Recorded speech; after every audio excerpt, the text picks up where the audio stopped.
전해드린 것처럼 밤사이 올해 들어 가장 강한 폭우가 쏟아졌는데요. 대구에는 처음으로 재난성 호우 긴급 재난 문자까지 발송됐고요. 서울에도 올해 처음으로 호우 재난 문자가 발송됐습니다. 밤사이 폭우 상황과 앞으로의 비 전망, 김민경 기상재난 전문 기자와 자세하게 알아보겠습니다. 어서 오세요. 어서 오세요. 안녕하세요. 네.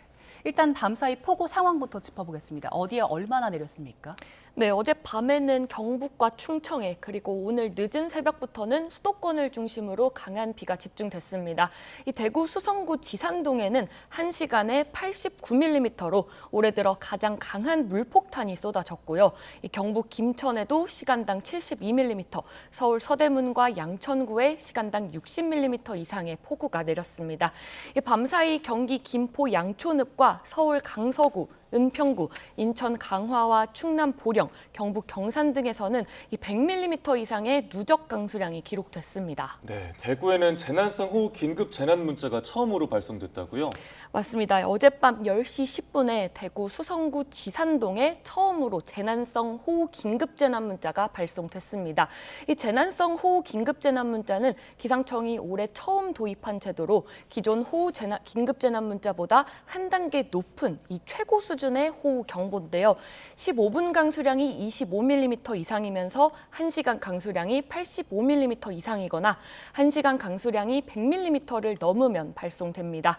이 대구는 첫 번째 기준을 충족하면서 재난 문자가 발송됐습니다. 이 재난성 호우 긴급 재난 문자는 즉각적인 침수와 인명 피해가 우려될 때 발송이 되는 만큼 이 문자를 받았다면 지체하지 말고 즉시 안전한 곳으로 대피해야 합니다. 네, 그리고 서울에도 처음으로 호우 재난 문자가 발송됐죠? 네, 서울 강서구와 은평구 그리고 종로구 등 18곳에 호우 긴급 재난 문자가 발송됐습니다. 서울에 호우 긴급 재난 문자가 발송된 건 올해 들어 처음입니다. 그 밖에도 경북 김천 감호동과 인천 강화군 서도면 등에도 문자가 발송이 됐는데요. 호우 긴급 재난 문자는 1시간 강수량이 50mm 이상이면서 3시간 누적 강수량이 90mm 이상, 그리고 또는 1시간에 72mm 이상의 강한 비가 관측되면 발송이 됩니다. 이 역시 문자를 받았다면 이미 침수 위험이 큰 상황이니까 이 하천변이나 지하차도 등 위험 지역을 즉시 벗어나서 안전한 곳으로 대피해야 합니다. 예, 지난 밤사이에 올해 들어서 가장 강한 폭우가 쏟아진 건데 왜 이렇게 비가 강하게 내린 건가요? 네, 우선 밤사이 강한 비는 두 단계로 나눠서 나타났습니다. 화면 보실까요? 왼쪽이 어젯밤 11시쯤이고 오른쪽이 오늘 새벽 5시쯤입니다. 먼저 어젯밤에는 이렇게 경북을 중심으로 시간당 90mm에 육박하는 폭우가 쏟아졌습니다. 이 정체전선 위에서 중규모 저기압이 발달을 한 게 원인이었는데요. 이 규모는 크지 않지만 회전이 굉장히 강한 저기압이기 때문에 이렇게 회전하면서 주변에 덥고 습한 공기를 빠르게 끌어모아서 이 비구름을 급격히 키운 거고요. 이 새벽 3시 이후에는 이제 강한 비의 중심이 수도권과 강원으로 이동을 했습니다.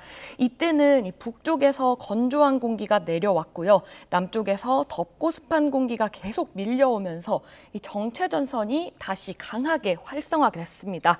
여기에 남서풍을 따라서 강한 수증기까지 계속 공급이 되면서 이렇게 비구름이 길고 체계적으로 발달한 겁니다. 그러니까 쉽게 말하면 이 비구름을 만드는 공장은 쉬지 않고 계속해서 돌아가는데 이 수증기가 원료인 수증기가 계속해서 들어오는 셈이라서 비구름이 강하게 발달한 겁니다. 예, 요즘 강한 비가 쏟아지는 걸 보면 좀 지역마다 차이가 있더라고요. 같은 지역인데도 어떤 곳에는 폭우가 세게 내리고 조금만 떨어진 곳에는 또 비가 약하게 내리는 현상들도 발생하는데 이건 왜 그런 겁니까? 네, 우선 우리가 일기예보에서 자주 보는 저기압이 이 축구장만한 규모라고 한다면 이 장마철에 만들어지는 조금 전에 보신 것처럼 이런 중규모 저기압은 축구공 정도 크기의 작은 크기입니다. 그러니까 축구공을 운동장 어디에 찰지 정확하게 맞추기 힘든 것처럼 이 규모가 작을수록 강한 비가 쏟아지는 위치를 예측하기도 훨씬 어렵습니다. 그러니까 스포트라이트를 비추듯이 이 좁은 구역에만 비가 집중되는 경우가 많아서 같은 지역 안에서도 이렇게 강수량 차이가 크게 벌어지는 겁니다. 네. 뭐 예보를 보다 보면 시간당 80mm 혹은 뭐 100m 이렇게 숫자가 나오면 이게 감은 사실 제대로 오진 않거든요. 어느 정도로 위험한 건가요? 네, 우선 우리가 보통 시간당 30mm 이상의 비가 쏟아진다고 하면 집중호우라고 부르는데요. 그리고 시간당 50mm를 넘기 시작하면 이 배수가 원활하지 않은 도로에는 물이 차오르게 되고요. 차량은 와이퍼를 가장 빠르게 작동시켜도 앞을 보기 어려울 정도가 됩니다. 그리고 시간당 70mm 이상의 극한 호우가 쏟아지게 되면 이 하천 주변 차량과 지하차도가 침수되기 시작하면서 이 피해가 잇따를 수 있습니다. 그리고 시간당 100mm를 넘어서게 되면요, 이 말 그대로 폭포수를 온몸으로 맞는 것과 같은 강도입니다. 이 도로에서는 차량이 물에 뜰 정도로 침수가 급격히 진행이 되고요. 지하 공간은 물론 건물 저층까지도 이 물이 들이닥치는 상황이 벌어질 수 있습니다. 밤사이 비가 워낙 많이 내려서 저희가 비 얘기를 하고 있지만 바람도 굉장히 강했잖아요. 맞습니다. 어젯밤에 전남 신안 자읍면에는 초속 37.1m의 돌풍이 불었습니다. 시속으로는 134km에 달하는 강풍인데요. 이 태풍의 버금가는 매우 강한 바람이 분 겁니다.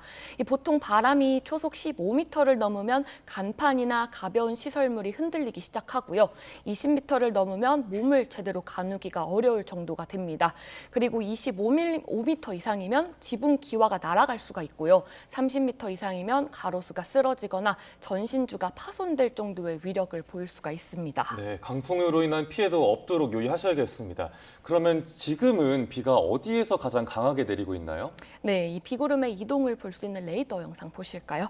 지금은 이렇게 수도권과 강원, 충남의 비구름이 위치해 있습니다. 이렇기 때문에 이 서울과 경기 북부, 강원 북서부에는 호우경보가 발령 중이고요.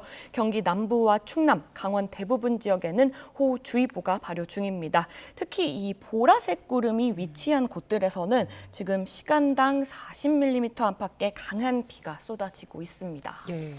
지금 비가 많이 오는 지역들을 중심으로 보여주셨는데 걱정이 오늘 밤에도 다시 한번 고비가 온다면서요?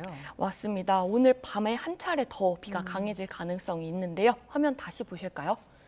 이 왼쪽이 오늘 새벽, 그리고 오른쪽이 오늘 밤부터 내일 새벽 사이입니다. 오늘 새벽에는 이렇게 정체전선이 중부에서 강하게 발달했다면 밤부터는 이 정체전선 위에서 중규모 저기압이 다시 한번 발달을 하게 됩니다. 그러면서 이 중규모 저기압 뒷변에서 강한 이렇게 북쪽에서 찬 공기가 강하게 내려오게 되고요. 정체전선을 조금씩 남쪽으로 밀게 됩니다. 이렇기 때문에 강한 비가 집중되는 지역도 차츰 남쪽으로 이동할 걸로 보입니다. 이 기상청은 오늘 밤부터 내일 새벽까지는 이 충청과 남부를 중심으로 시간당 최대 50mm 안팎의 강한 비가 예상된다고 밝혔고요. 어젯밤만큼 극한 호우는 아니지만 이미 많은 비가 내린 만큼 적은 강수량이라도 이 침수와 산사태 등 추가 피해가 발생할 가능성이 끝까지 있어서 주의하셔야 합니다. 네, 그런데 유독 강한 비가 밤에 집중이 되는 것 같거든요. 이렇게 야행성 폭우가 된 이유는 뭔가요? 네, 일반적으로 낮보다 밤에 비구름이 더 강하게 발달하는 거 맞습니다. 우리가 낮에는 햇볕 때문에 공기가 위아래로 활발하게 섞이는 난류가 생기는데 이 난류가 남쪽에서 수증기를 실어 나르는 바람을 방해하게 됩니다. 반대로 밤에는 땅이 식으면서 이 공기의 흐름이 훨씬 안정이 되고요. 이 남쪽에서 수증기를 실어 나르는 이 강한 바람도 훨씬 더 강하게 불 수가 있습니다. 이렇게 되면 비구름이 이 수증기를 더 많이 공급받으면서 강하게 자랄 수 있는 환경이 만들어지는 건데요. 그렇다고 밤마다 강한 비가 내리는 건 아닙니다.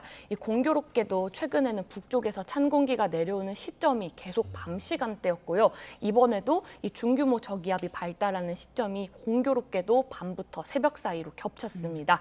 그러니까 밤에 이 비구름이 발달하기 좋은 조건이 만들어지는 것뿐만 아니라 이 기압계까지 더해지면서 이 최근 취약 시간대인 밤 사이에 폭우가 집중되고 있습니다. 자, 그럼 내일까지 비는 얼마나 더 내립니까? 네, 우선 기상청은 새벽 5시에 발표한 최신 예보에서 지금까지 내린 비의 양을 고려해서 예상 강수량을 다소 줄이긴 했습니다. 내일까지 강원에는 250mm 이상, 서울 등 수도권과 충청에는 200mm 이상, 그리고 경북과 전북에도 120mm 이상의 비가 더 내릴 걸로 보입니다. 다만 비가 계속해서 강하게 쏟아지는 건 아니고요. 비가 강약을 반복하면서 그리고 소강 상태를 보이는 곳도 있겠지만 이 비구름이 다시 발달하는 곳에서는 내일까지 언제든 이 시간당 50에서 80mm 안팎의 극한호우가 집중될 가능성 있습니다. 예, 이번 비 정말 무섭게 오고 있는데 언제쯤 그칠까요? 일단 이번 비는 내일까지는 이어질 걸로 보입니다. 오늘이 최대 고비가 되겠고요. 내일은 비의 강도가 한층 약해지긴 할 텐데요. 다만 정체 전선이 완전히 물러난 건 아니어서 오후부터 밤 사이에는 그치는 곳은 늘어나긴 하겠지만 일부 지역에서는 여전히 강한 비가 이어질 가능성이 있습니다. 정체 전선이 완전히 물러나는 게 아니면 다음 주에도 비가 계속 내립니까? 네, 맞습니다. 다음 주에도 비는 계속 내릴 텐데요. 이 정체 전선이 쉽게 물러나지 않으면서 이 다음 주 화요일과 수요일에는 정체 전선이 다시 한번 발달하면서 전국에 비가 내리겠고요. 이 목요일부터는 전선 위에서 또다시 저기압이 발달하면서 이 전국에 강한 비가 또 한 번 내릴 가능성이 있습니다.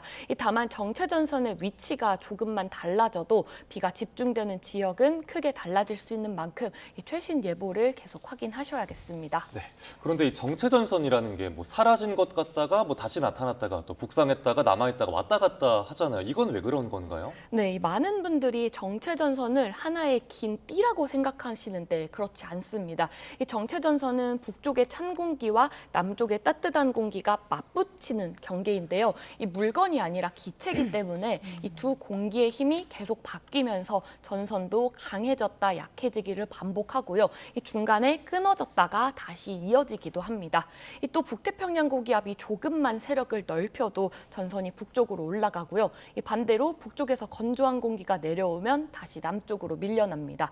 그래서 장마철에는 이렇게 며칠씩 비가 강해졌다가 쉬기도 하고 이런 현상들이 계속 흔하게 나타나는 현상입니다. 저희가 앞서 산사태 경보, 주의보 내린 곳들 전해드리기도 했는데 이미 비가 많이 내린 상태에서 계속 비가 오기 때문에 산사태 우려가 커진 상황인 것 같습니다. 현재 위험은 어느 정도입니까? 네, 현재 수도권 곳곳과 경북 김천 등에는 산사태 주의보가 내려져 있습니다. 그리고 조금 전 서울 도봉구의 산사태 주의보는 경보로 격상이 됐습니다. 이 서울에 산사태 특보가 내려진 건 올해 처음이고요. 특보 지역도 점차 늘어나고 있습니다. 또 조금 전 6시를 기준으로 이 서울 등 수도권의 산사태 위기경보가 경계 단계로 상향이 됐고요. 이 제주를 제외한 전국 대부분 지역에는 주의 단계가 발령 중입니다. 아직 주민 대피가 내려진 곳은 없습니다. 하지만 무엇보다 우려되는 건 이미 많은 집안이 이 많은 비를 머금고 있어서 집안이 굉장히 약해졌다는 점입니다. 그러니까 누적된 비로 이 집안이 불안정한 상태이기 때문에 적은 양의 비에도 언제든 산사태가 발생할 수 있는데요.